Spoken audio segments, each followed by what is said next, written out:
अगर बात करें 31 जुलाई जब आप उनकी अंतिम यात्रा में शामिल हुए तो आपको उन्होंने एक ऐसा आशीर्वाद दिया जो शायद आप कभी भुला ना पाएंगे। मैं आपके सवाल में एक जवाब देना चाहूँगा। रफ़ी साहब को मैंने बचपन से जब से सुना है, जब से चाहा है, जब से जाना है, और उसके बाद मैं फिल्म इंडस्ट्री में 1981 में आया, तब से लेकर अब तक मुझे वो मुकम्मल शब्द अल्फाज नहीं मिला कि रफ़ी साहब की तारीफ़ के लिए सही हो। वो अल्फाज बना ही नहीं। डीडी के ज़रिए मैं ये सच बोल रहा हूँ कि मैंने कभी सोचा ही नहीं कि मैं प्लेबैक सिंगर बनूँ। मैं बहुत मिडिल क्लास फैमिली का लड़का हूँ, जिसके यहाँ रेडियो होता था, उनकी दीवार को कान लगा कर मैं रफ़ी साहब के गाने सुनता था। तो मुझे मेरे नेबर ने आकर खबर की कि भाई शबीर तुम्हें पता है? बोले क्या? बोले रफ़ी साहब नहीं रहे। और फिर भी यकीन नहीं हुआ। मेरे कुछ ख़ास अजीज़ दोस्त वो मेरे पास आ गए, हम मिलकर बॉम्बे रवाना हुए। बॉम्बे के बारे में मुझे ज़्यादा कुछ मालूमात नहीं थी, तो हम पूछते पाछते वहाँ बांद्रा मस्जिद पहुँचे। बारिश भी अपने शबाब पे थी, ज़बरदस्त बारिश थी। तो मैं और मेरे दोस्त वहाँ अंदर गए, कब्रिस्तान में गए और देखा तो रफ़ी साहब का जनाजा रखा हुआ था। मैं इतनी दूर से आया हूँ तो मैं तो साहब को हाथ लगाऊंगा कैसे भी। किसी फरिश्तों ने मौका दिया और मैंने उनके चरणों को हाथ लगाया, छू लिया।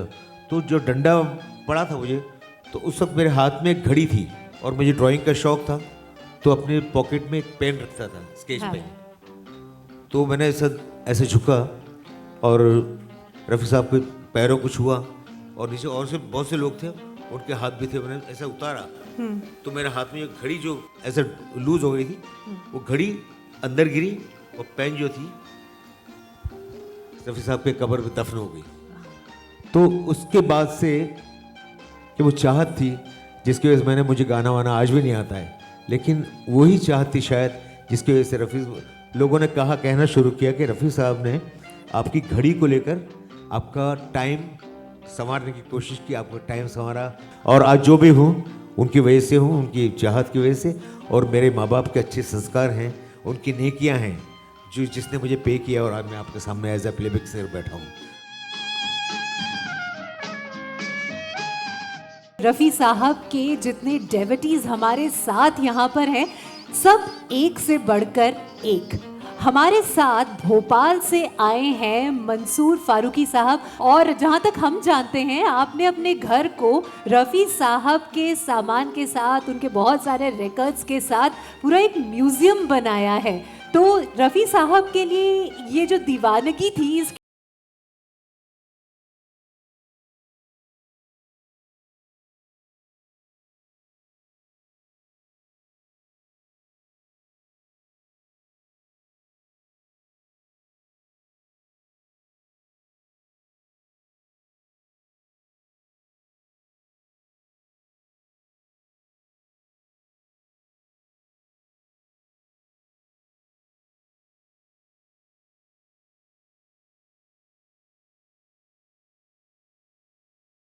मोहम्मद रफ़ी मेंशन रखा है।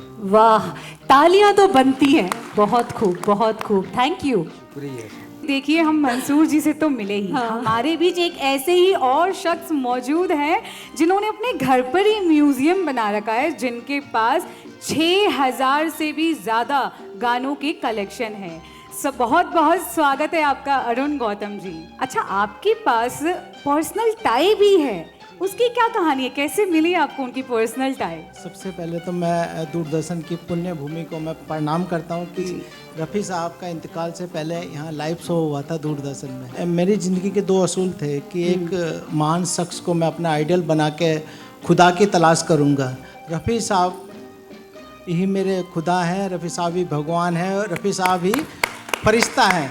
HMV रफ़ी साहब का एक सैड सॉन्ग का एक रिकॉर्ड निकालना चाहती थी, अच्छा, जिसमें उनके गम के गाने थे सारे। HMV कंपनी ने एक अपना फोटोग्राफर भेजा है रफ़ी साहब के घर कि जाओ एक रफ़ी साहब का गम भरा है, उदास सी चेहरा लेके आइए फोटोग्राफ। तो वो पूरा दिन फोटोग्राफर रफ़ी साहब के खींचता रहा, लेकिन हर फोटो पे रफ़ी साहब मुस्कुरा दिया करते थे। तो आपको वो जानकर ये खुशी होगी कि वो रिकॉर्ड रफ़ी साहब का स्माइलिंग वाला प्रकाशित किया, वो मैं दिखाना चाहूँगा। अच्छा, आप लेकर आए हैं अपने साथ? हाँ जी जी। ये वो सैड सॉन्ग का रिकॉर्ड है रफ़ी साहब का, जिसमें आप देख सकते हैं रफ़ी साहब की मुस्कुराता हुआ चेहरा, एवरग्रीन स्माइल।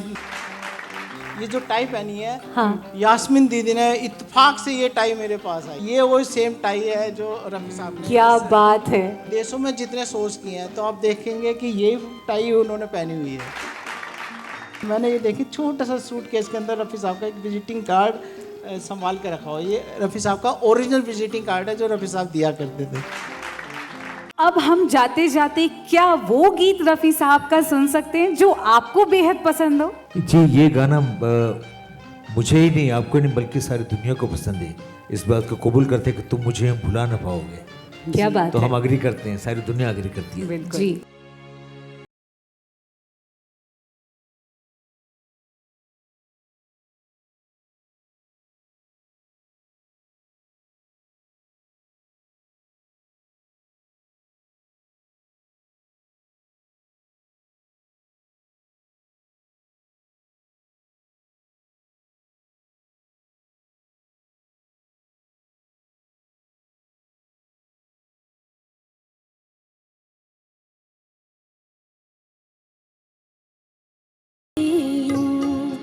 भुला न पाओगे